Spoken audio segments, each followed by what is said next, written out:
പിണറായിക്കും MV. ഗോവിന്ദനുമെതിരെ രൂക്ഷ വിമർശനവുമായി CPM ജില്ലാ സെക്രട്ടേറിയറ്റ് യോഗം. പിണറായിയെ പ്രതിപക്ഷ നേതാവാക്കിയ തീരുമാനം റദ്ദാക്കണമെന്ന നേതാക്കൾ. വരും ദിവസങ്ങളിൽ CPM-നുള്ളിൽ കലാപം ഉറപ്പെന്ന് വ്യക്തം. CPM പത്തനംതിട്ട ജില്ലാ സെക്രട്ടേറിയറ്റ് യോഗത്തിലാണ് പിണറായി വിജയനും എം.വി. ഗോവിന്ദനുമെതിരെ രൂക്ഷമായ വിമർശനം ഉയർന്നിരിക്കുന്നത്. പിണറായി വിജയനെ പ്രതിപക്ഷ നേതാവാക്കിയ തീരുമാനം തെറ്റാണെന്നും CPM സംസ്ഥാന സെക്രട്ടറി എം.വി. ഗോവിന്ദൻ സംരക്ഷിച്ചത് പാർട്ടിയെയല്ല ഭാര്യയെ മാത്രമാണെന്നും യോഗത്തിൽ വിമർശനമുയർന്നു.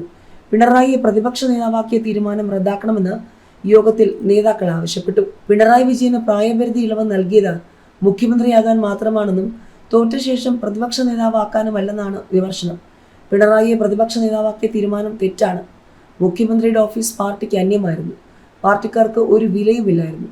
മുഖ്യമന്ത്രിക്ക് താല്പര്യമുള്ളവരെ മാത്രം ബോർഡ് കോർപ്പറേഷനുകളിൽ നിയമിച്ചു. പിണറായിയുടെയും മന്ത്രിമാരുടെയും ശൈലി തിരഞ്ഞെടുപ്പിൽ വലിയ തിരിച്ചടിയായെന്നും യോഗത്തിൽ നേതാക്കൾ അറിയിച്ചു. തോറ്റിട്ട് ഉത്തരവാദിത്വം ഏറ്റെടുത്തില്ല. പിണറായിയെ പ്രതിപക്ഷ നേതാവ് സ്ഥാനത്ത് നിന്നും മാറ്റണമെന്നാവശ്യം. പിണറായി വിജയനെ പ്രതിപക്ഷ നേതാവ് സ്ഥാനത്ത് നിന്നും മാറ്റണമെന്ന് CPM പത്തനംതിട്ട ജില്ലാ സെക്രട്ടേറിയറ്റ് യോഗത്തിൽ ആവശ്യം. തെരഞ്ഞെടുപ്പിൽ പാർട്ടി തോറ്റിട്ടും ഉത്തരവാദിത്വം ഏറ്റെടുക്കാൻ പിണറായി തയ്യാറായിട്ടില്ലെന്നും യോഗത്തിൽ വിമർശനമുയർന്നു.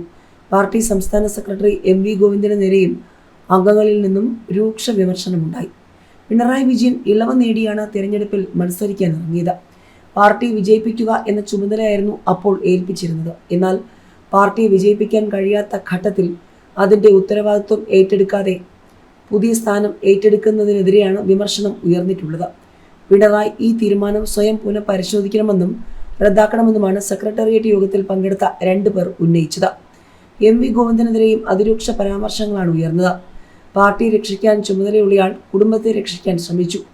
ഭാര്യയ്ക്ക് സ്ഥാനം നൽകിക്കൊണ്ട് മറ്റ് അധികാര സ്ഥാനങ്ങളിലേക്ക് പോകാൻ ശ്രമിച്ചു എന്ന് തുടങ്ങിയ വിമർശനങ്ങളാണ് ഉയർന്നത്. മുൻ ആരോഗ്യമന്ത്രിയും ആറന്മുളയിൽ നിന്നും പരാജയപ്പെട്ട സ്ഥാനാർത്ഥിയുമായ വീണ ജോർജും പങ്കെടുത്ത യോഗമായിരുന്നു ഇത്. മന്ത്രിമാരുടെ പ്രവർത്തനവും കാര്യക്ഷമമായിരുന്നില്ലെന്നും യോഗത്തിൽ വിമർശനമുയർന്നു. പാർട്ടിക്കാർക്ക് മുഖ്യമന്ത്രിയുടെ ഓഫീസിൽ യാതൊരു വിലയും ഉണ്ടായിരുന്നില്ലെന്നും വിമർശനമുയർന്നു.